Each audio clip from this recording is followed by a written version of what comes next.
오늘 하나님 말씀은 베드로서 3장 8절의 말씀입니다. 제가 봉독하겠습니다.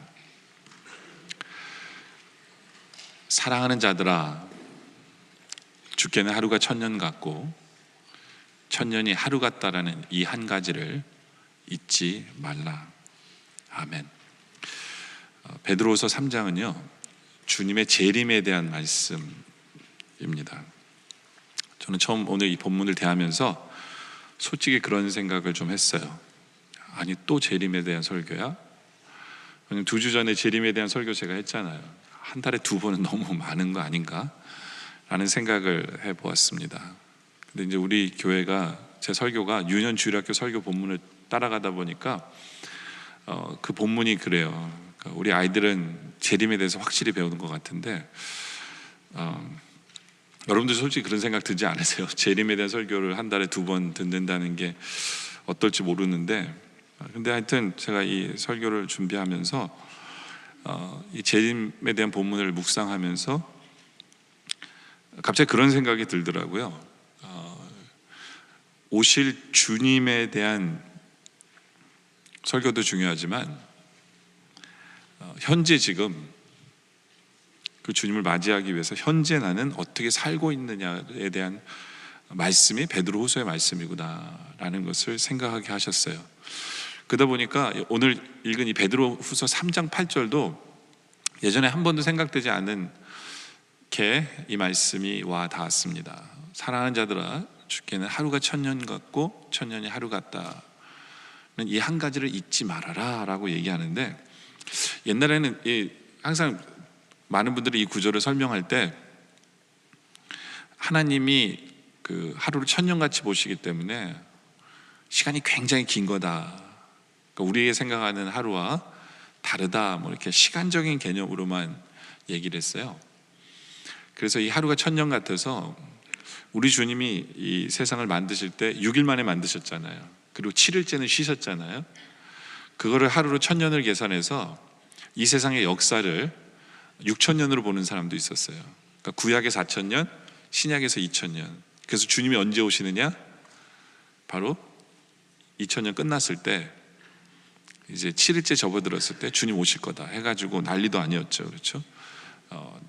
날짜를 이제 그런 식으로 계산하는 거죠. 어떤 사람은 그냥 하루 천년 같으니까 우리 생각보다는 훨씬 주님 늦게 오실 거야 라는 이 시간적인 개념으로만 많은 분들이 생각했는데, 뭐 저는 그분들이 틀렸다는 얘기가 아니에요. 근데 저는 오늘 이 3장 8절의 말씀이 저한테 새롭게 들린 이유가 뭐냐면, 주님한테는, 우리 하나님한테는 이 하루가 천년의 역사를 이루시는 거구나. 그러니까 이 하루가 얼마나 귀한가 라는 생각이 들었어요. 하루가 얼마나 귀할까. 예. 천년이 하루 같다. 천년이 하루 같다. 그럼 이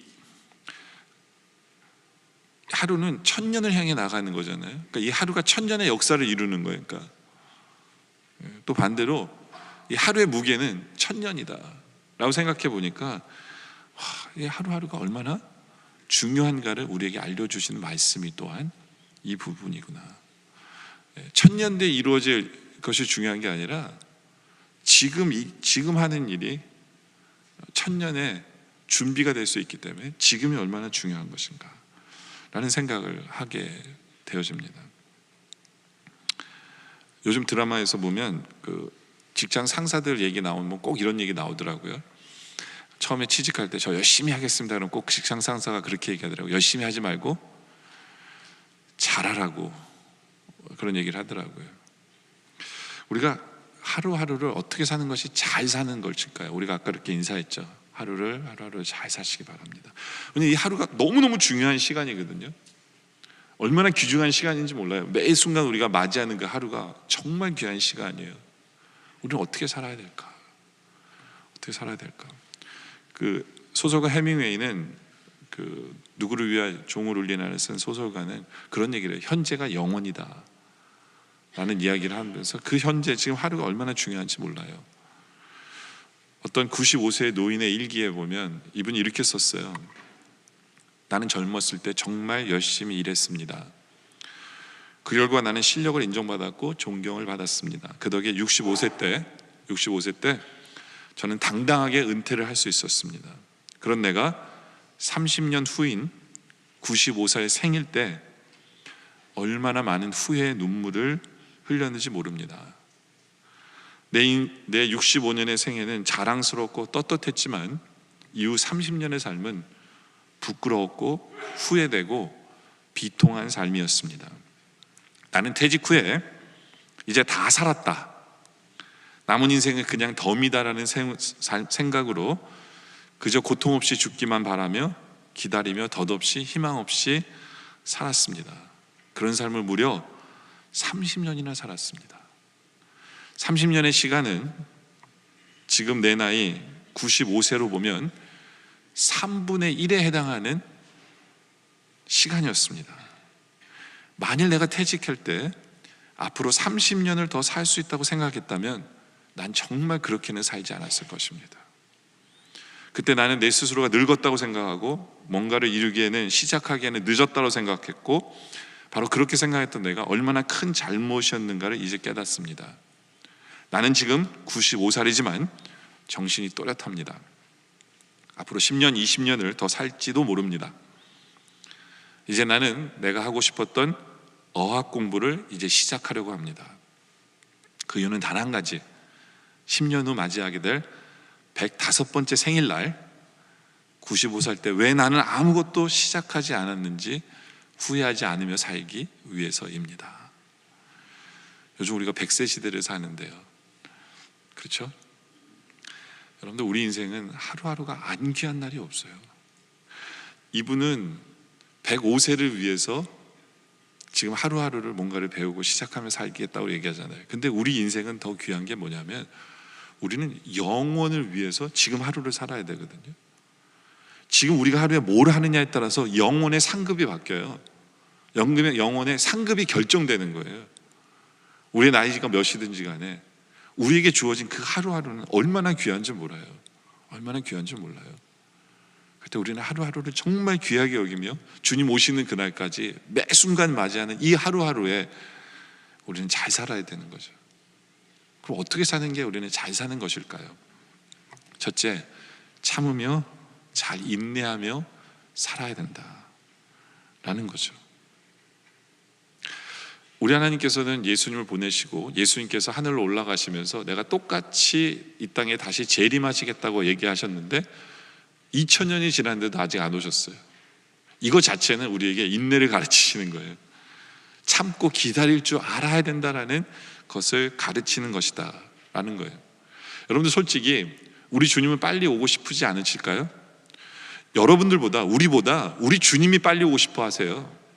왜냐하면 주님 오시는 그날이 승리의 날이에요. 지금은 우리가 하나님의 영광을 가릴 때가 얼마나 많아요, 사탄에게 져서. 근데 주님 오시면 모든 영광을 하나님만 받으시는 그 순간이 오는 거예요. 모든 승리가 결정되어지는 순간이에요. 사탄은 감옥에 가다 버리고 오직 하나님만이 영광 받으시고 하나님이 가장 좋아하시는 게 뭐냐, 우리와 같이 사시는 거거든요. 그 순간을 우리가 맞이하는 거예요. 하나님 소원이 이루어지는 순간이에요. 그러니까 하나님이 빨리 오고 싶으세요. 근데 하나님이 왜 참으시고 안 오시는 줄 아세요? 한 사람이라도 구원하기 위해서. 우리 하나님이 지금 참고 계세요. 우리 하나님의 하루하루의 삶은 참으시는 시간이에요. 우리는 그것을 기억해야 돼요. 그게 오늘 말씀에 나와요. 베드로서 3장 9절에 보니까 주의 약속은 어떤 이들이 더디다고 생각하는 것 같이 더딘 것이 아니라, 하나님이 일부러 늦게 안 오시는 게 아니에요. 하나님 능력 없으셔서 안 오시는 거 아니에요. 왜 안 오시냐? 하나님 지금 뭐 하고 계시느냐? 주께서 너희를 대하여 오래 참고 계세요. 그게 우리 하나님의 매일매일의 하루에 지금 일상생활이 뭐냐면 우리를 왜 참고 계시는 거예요. 왜요? 아무도 멸망하지 않고 다 회개하지 않고, 회개해서 다 주님 앞에 돌아올도록 기다리도록, 택한 백성들이 다 회개해서 주님 예수를 믿는 그 순간까지 우리를 위해서 주님은 참고 계시는 거다, 인내하고 계시는 것이다 라는 거죠. 여러분, 우리는 참을 줄 알아야 돼요. 참을 줄 알아야 돼요. 우리는 너무 바쁘게 사는 것 같아요. 하루가 너무 귀하기 때문에 우리는 바쁘게 사는 게 오히려 답이라고 생각하는 분들이 많은 것 같아요. 아니에요. 하루가 귀하기 때문에 오히려 하나님이 뭐 하셨는지를 우리는 배워야 되는데, 그건 참는 거예요. 하루가 귀하기 때문에 이것을 웨이스트하지 않기 위해서는 우리는 참을 줄 알아야 돼요. 인내할 줄 알아야 돼요. 여러분들, 우리의 참아줌으로 말미암아 다른 사람이 상처 안 받으면 우리는 잘 참은 거거든요. 근데 우리가 안 참아서 욱해가지고 한번 붙으면 그 사람의 인생 하루도 망칠 뿐만 아니라 내 인생 하루도 망치는 거예요. 우리는 하나님의 참음을 좀 배울 필요가 있어요. 하나님의 참으심은 하나님을 위한 참음이 아니라 우리를 위한 참으심이에요. 우리는 그 참으심과 그 인내를 우리가 배울 필요가 있어요. 배울 필요가 있어요. 이 사람을 복된 삶을 살게 하기 위해서, 이 사람이 축복을 받게 하기 위해서, 이 사람을 구원케 하기 위해서 우리는 참을 줄 알아야 돼요. 참을 줄 알아야 돼요. 탈무드에 나오는 이야기입니다. 아브라함이 자기 집 앞에 나그네를 기다리고 이렇게 있는데, 나그네가 몹시 지쳐서 땀을 뻘뻘 흘리며 지나가고 있어요. 그러니까 늘 하듯이 아브라함이 그 사람을 잡아서 우리 집에 가서 식사를 좀 하고 가십시오. 그래서 집으로 초청을 해서 사라에게 우유를 부탁하고 빵을 부탁해서 나그네에게 대접을 합니다. 근데 이 나그네가 빵과 우유를 줬잖아요. 근데 기도를 안 하고 먹는 거예요. 그러니까 아브라함이 그 사람한테, 왜 당신은 하나님께 감사 기도를 하지 않고 먹습니까? 이렇게 얘기한 거예요. 그때 이 사람이 하는 얘기가, 저는 페르시아 사람입니다. 저는 하나님을 믿지 않고 불을 믿습니다. 불을 숭배합니다. 그러니까 하나님을 우리는 모릅니다. 그러니까 이제 아브라함이, 믿음이 충만한 아브라함이 그 사람을 이제 전도하기를 시작합니다. 그래서 하나님에 대해서 열심히 주기 시작해요. 그래서 그러니까 하나님을 믿어야 된다고 얘기를 하는 거예요. 근데 큰 논쟁이 벌어진 거예요. 논쟁이 벌어져서 싸우게 된 거예요. 그래서 아브라함이 머리 끝까지 나와서 결국에는 삿대질하면서, 당신은 우리 집에 머물 자격이 없으니까 나가라고. 그래서 쫓아냈어요. 그리고 나그네는 가버리자마자 천사가 아브라함에게 와서 그런 얘기를 하더래요. 하나님은 저 사람을 위해서 지금 50년 동안 참고 있었는데 너는 1시간도 참지 못하냐? 라는 그 말을 듣고 아브라함이 너무나 부끄러워서 그때부터 아브라함은 모든 것을 기다리며 참았다라는 이야기가 있거든요. 성경 이야기가 아니에요, 여러분들. 착각하지 마세요. 탈무드에 나온 얘기예요. 탈무드. 근데 생각해 볼 필요가 있어요. 우리는 다른 사람을 위해서 얼마나 인내할 줄 아느냐, 다른 사람을 위해서 내가 포기할 것은 포기할 줄 아느냐. 혹시 내가 참지 못해서 다른 사람을 시험 들게 해서 이 귀한 하루를 망치고 나의 하루를 망치고 있는 것은 아닌지, 내가 오늘 하루를 살면서 내가 하지 말아야 될 것을 참지 못해서 함으로 인해서 가족을 힘들게 하고 옆에 사람을 힘들게 하고 있는 것은 아닌지. 어떤 분이 갑자기 술 얘기를 지난주에도 술 얘기가 나왔는데 어떤 분이 저한테 술을 끊겠다고 얘기를 하시더라고요. 지난주 중에. 그런 것도 다 인내고 참음이에요. 내가 하고 싶지만 참는 거예요. 왜냐하면 가족이 싫어하니까, 하나님이 싫어하니까 참는 거죠. 네. 그러니까 내가 하고 싶은 것을 참는 것, 그것이 우리 하루의 인생을 참 귀하게 여기는 사람이 하는 것이다. 하고 싶은 것은 참지만 하나님이 하기를 원하신 것은 하는 것, 이런 것이 인내고, 인내가 참음이고, 이것을 통해서 다른 사람이 세워지고 다른 사람이 복을 받는 것, 이 참음과 인내를 우리가 좀 배우기를 원합니다. 두 번째는 우리가 하루하루를 살면서 내 신앙이 매일매일 자라나기를 소원하시기를 바랍니다. 베드로서 3장 18절에 보면 이렇게 말씀하고 있어요. 오직 주 곧 우리 주 구주 예수 그리스도의 은혜와 그를 아는 지식에 자라가라 라고 얘기합니다. Grow up. 너희는 커가야 된다라고 이야기를 합니다. 여러분들, 우리는 어느 정도 자랐습니까?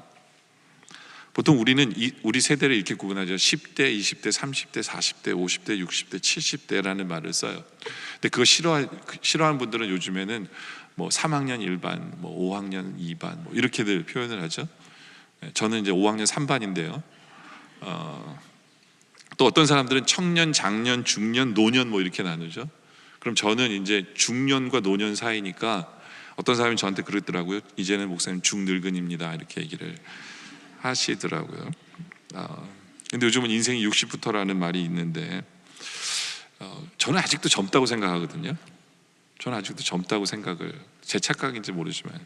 그래서 우리 교회 이번에 이제 영락 월드컵 하면 20대가 한 팀, 30대가 한 팀, 40대가 한 팀, 50대가 한 팀 나면 50대가 우승할 것 같아요. 제 생각에는.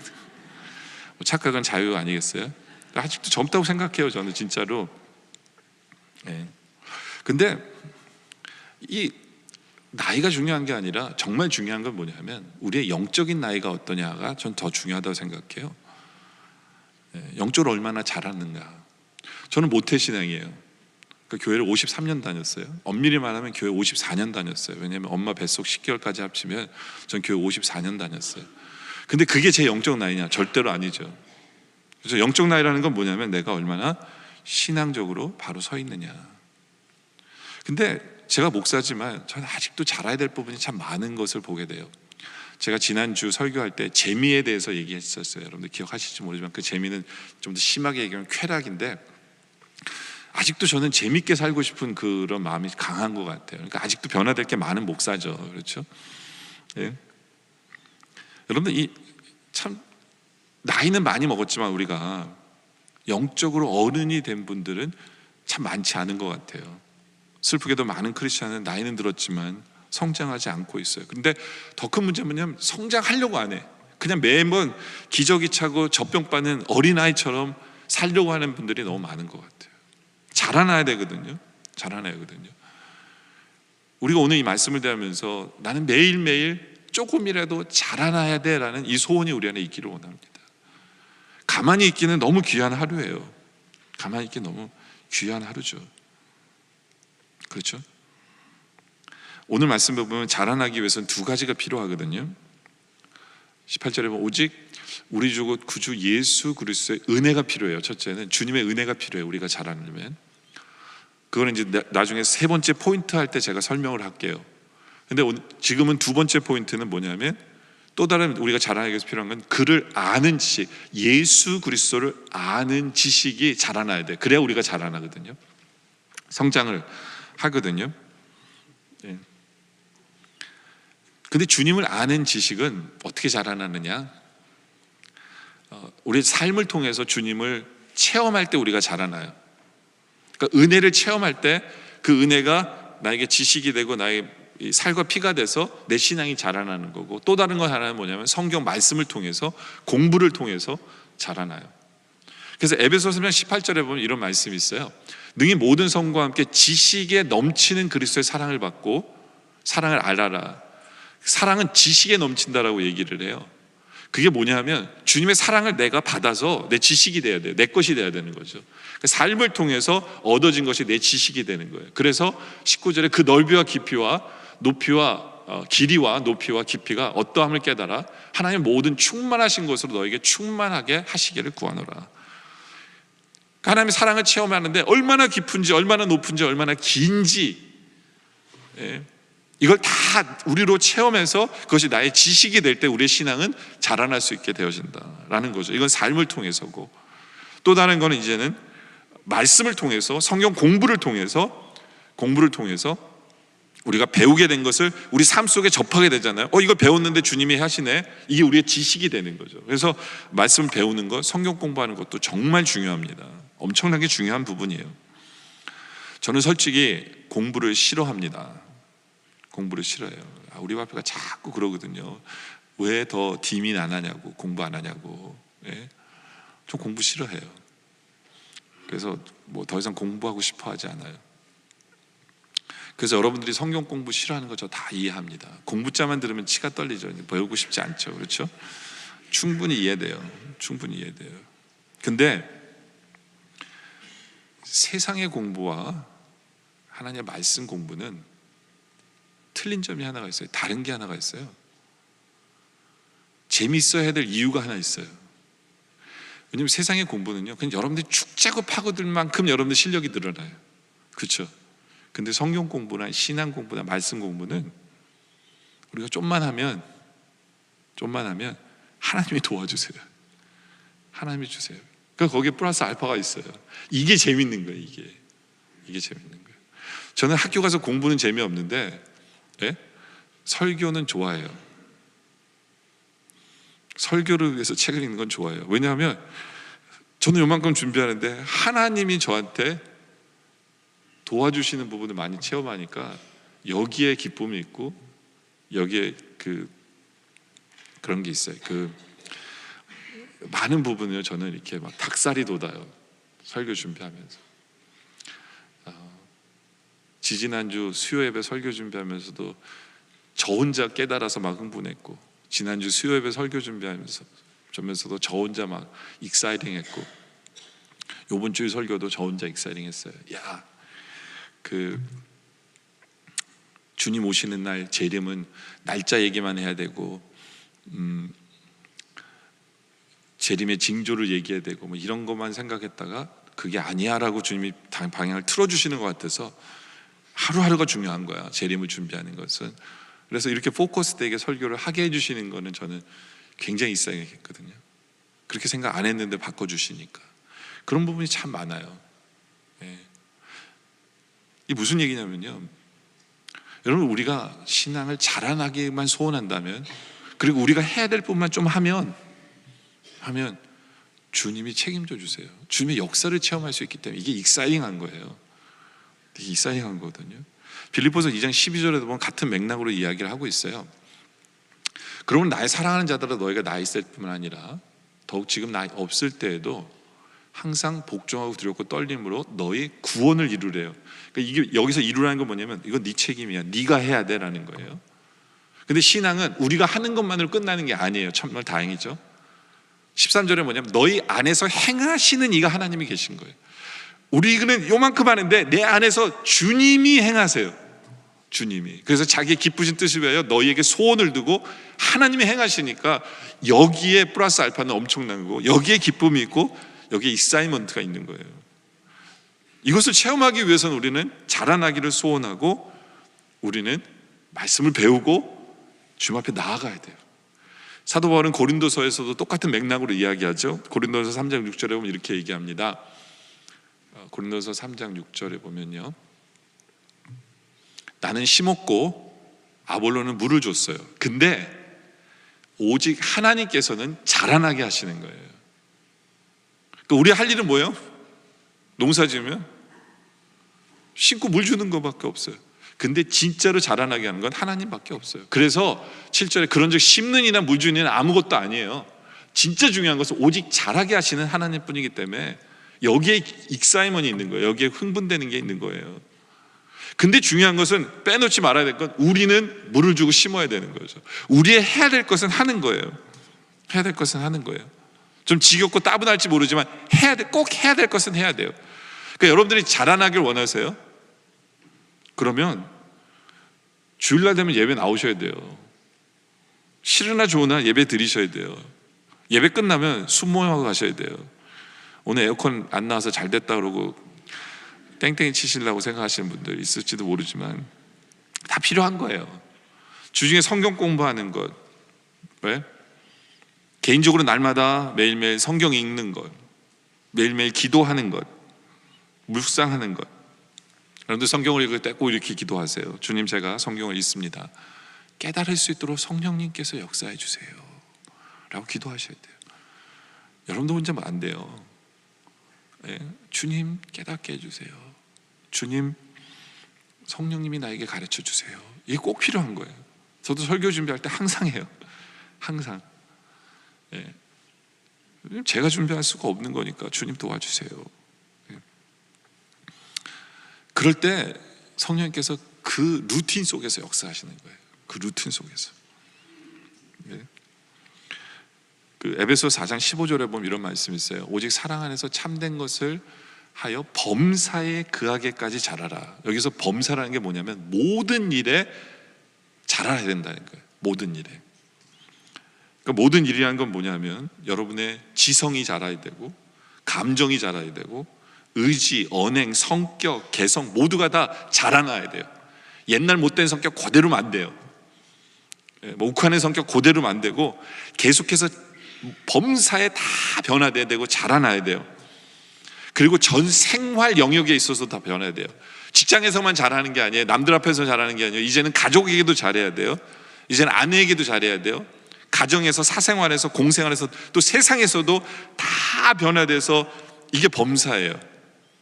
근데 이게 평생 과업이다 보니까 순간적으로 이루어지지 않아요. 구원은요, 순간의 기적이에요.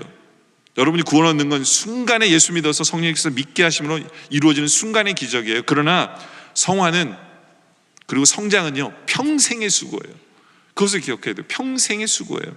그래서 평생 동안 매일매일 하루를 귀하게 여기며 하루를 살아가야 돼요. 하루를. 네. 중요한 것은 여러분의 변화는 하루로 시작하는 거예요. 이 하루로 시작해요. 에베소 4장 13절에 보면 이런 말씀이 있어요. 우리가 다 하나님의 아들을 믿는 것과 아는 일에 하나가 되어 온전한 사람을 이루어 그리스도의 장성한 분량이 충만한 데까지 이르는 게 우리의 목표예요. 그죠? 어떻게 돼요? 어떻게 이루어요? 오늘 하루를 시작하는 거예요. 오늘 하루로. 오늘 하루로. 이 하루를 무시하지 마세요. 이 하루를 무시하지 마세요. 생테주에르의 인간의 대지 중에 사막의 포로라는 장이 있어요. 거기 보면 사막에서 지도를 보면서 갈 길을 찾아요. 꼬박 밤을 새우는데 어디로 가야 될지 몰라요. 왜냐하면 사막은 다 똑같잖아요. 그래서 이 사람이 지도를 접고 뭘 했냐면 나침판을 꺼내 들었어요. 그래서 나침판을 꺼내 들어서 자기가 갈 방향만 딱 정하고요, 그 방향으로 계속해서 뚜벅뚜벅 매일매일 걸어갔어요. 드디어 길을 찾았어요. 드디어. 그게 신앙이에요. 신앙이라는 게 뭐냐면요, 단순 반복에 있어요. 단순 반복.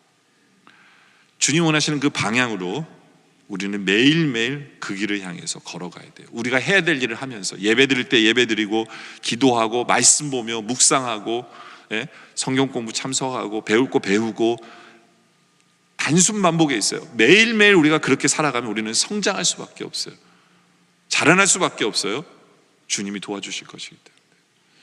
근데 이 신앙이라는 게 무서운 게 뭐냐면요, 여러분들 매일매일 10년을 잘해오다가 며칠 못하잖아요.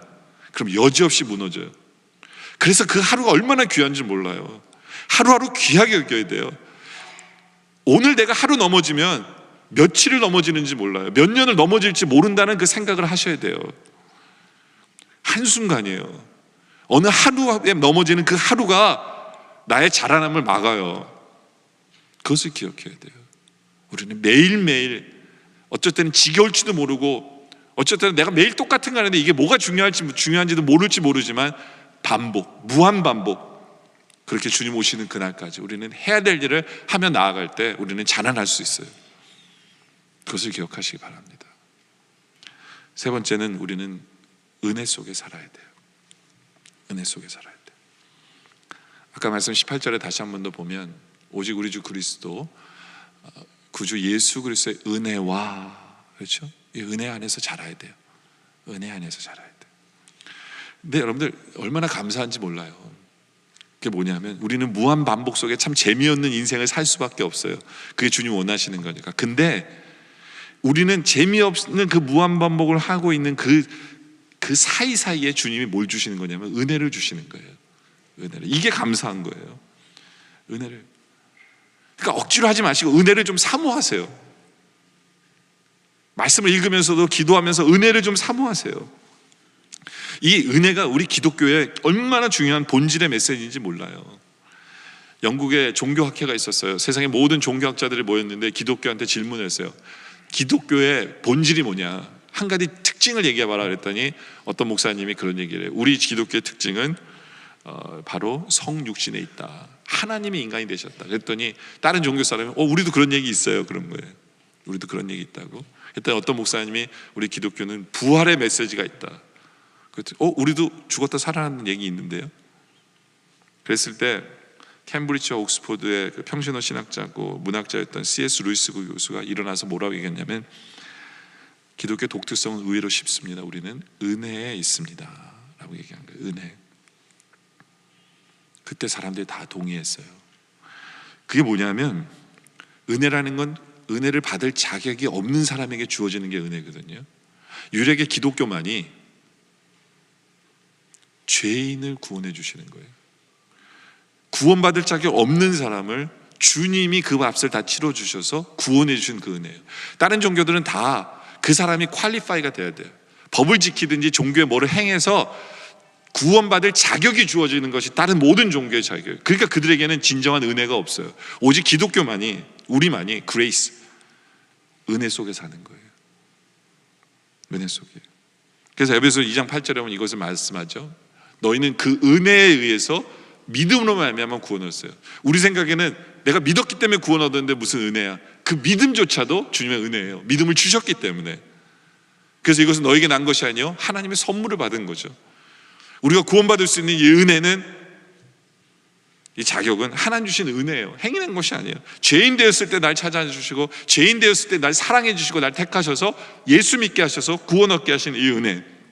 근데 하나님의 은혜가 놀라운 이유는 뭐냐면, 놀라운 은혜는 구원받게 하는 은혜가 아니에요. 구원받은 이후에도 우리 삶 속에 우리가 동행하시면서 날마다 우리 삶 속에 은혜를 베풀어 주시는 것이 하나님의 은혜이기 때문에 이게 얼마나 기가 막힌 건지 모른다는 거죠.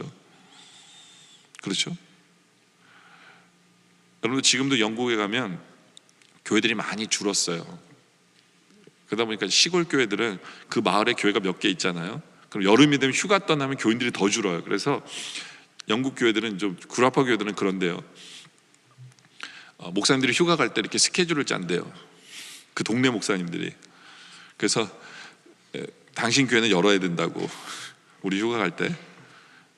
그래서 이제 여름이 되면 한 교회로 이렇게 몰린대요. 성도들이. 왜냐면 휴가 가면 이제 예배 드려야 될 교회가 하나씩 열어서. 근데 이제 어느 날 그렇게 예배를 드리는데 그 교회 장로님이 판사예요. 그 마을의 판사인데 딴 교회 다니는 사람들이 앉아 있는데 딱 보니까 자기가 재판해서 감옥 간 사람이 앉아 있는 거예요. 근데 이 사람이 예수 믿고 앞에서 성찬 기기를 받는 거예요. 성찬을 이렇게 받을 때 놀란 거죠, 이 판사가. 근데 목사님이 딱 그걸 눈치챈 거예요. 그래서 나중에 목사님 그 장로님한테 참 하나님의 은혜가 크시죠. 저런 죄인도 예수 믿게 하시니까 하나님의 은혜가 참 크죠. 이렇게 판사에게 얘기했어요. 근데 판사가 무슨 얘기를 하냐면, 목사님 저는 그것 때문에 놀란 게 아니라 다른 은혜 때문에 놀랐습니다. 왜냐하면 제가 저 사람을 재판을 했기 때문에 저 사람의 스토리와 삶과 다 압니다, 목사님. 근데 제 생각에 머릿속에 떠나지 않는 게 뭐냐면, 내가 저 사람의 시츄에이션이 됐으면 저도 똑같이 죄인이었을 겁니다. 그 죄를 저도 똑같이 졌을 겁니다. 근데 제가 저 사람의 지은 죄를 제가 안 질 수 있었던 것은 다른 게 아니라 하나님의 은혜였습니다.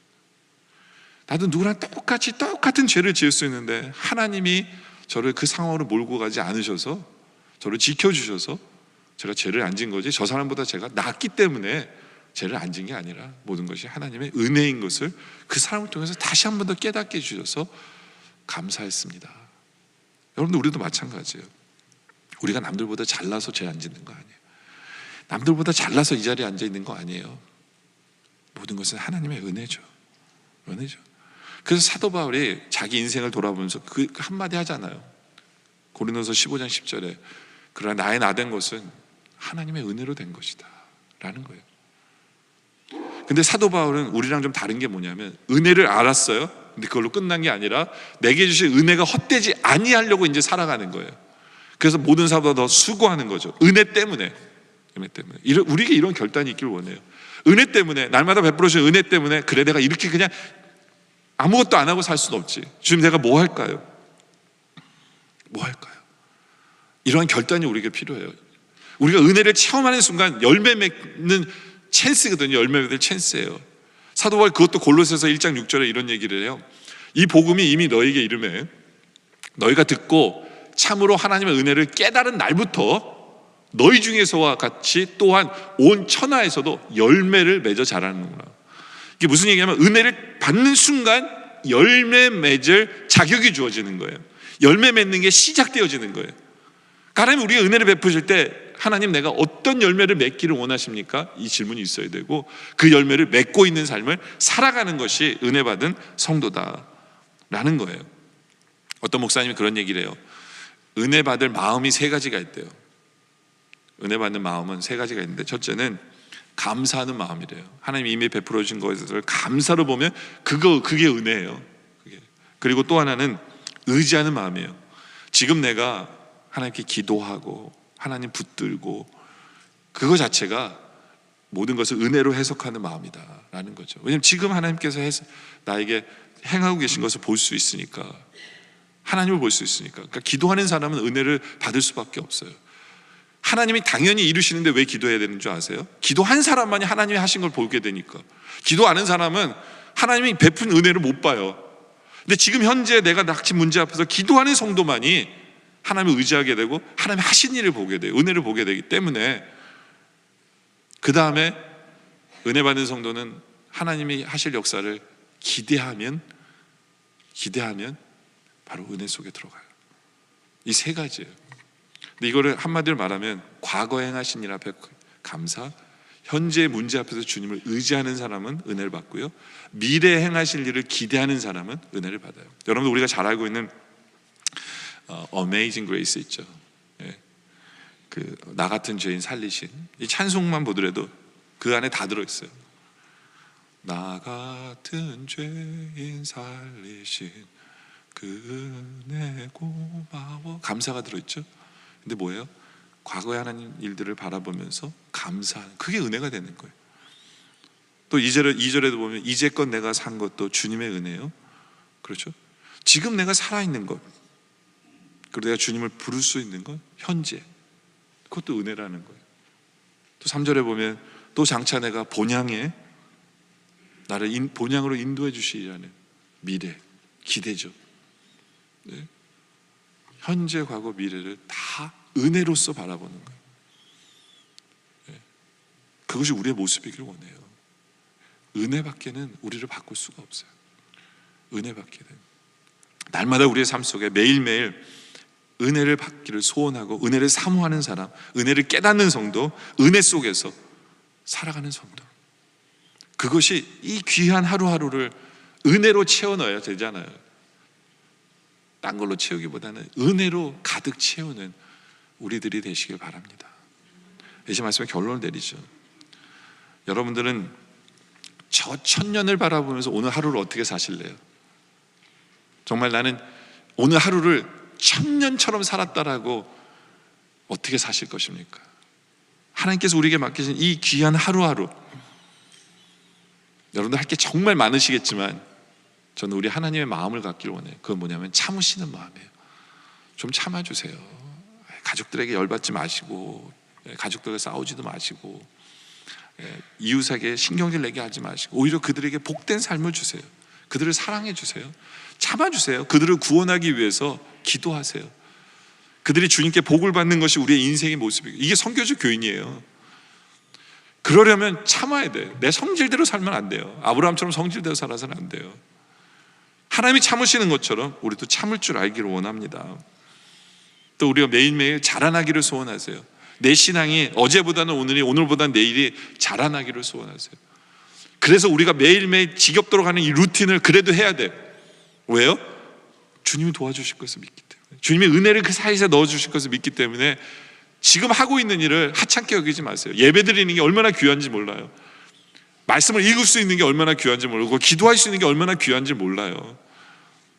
그렇죠? 주님을 봉사할 수 있는 이런 것들이 지금 날 다 자라게 하고 주님의 사랑을, 지식을 다 경험하게 만드는 것들이에요.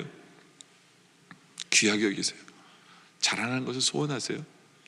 그리고 날마다 은혜를 사모하세요.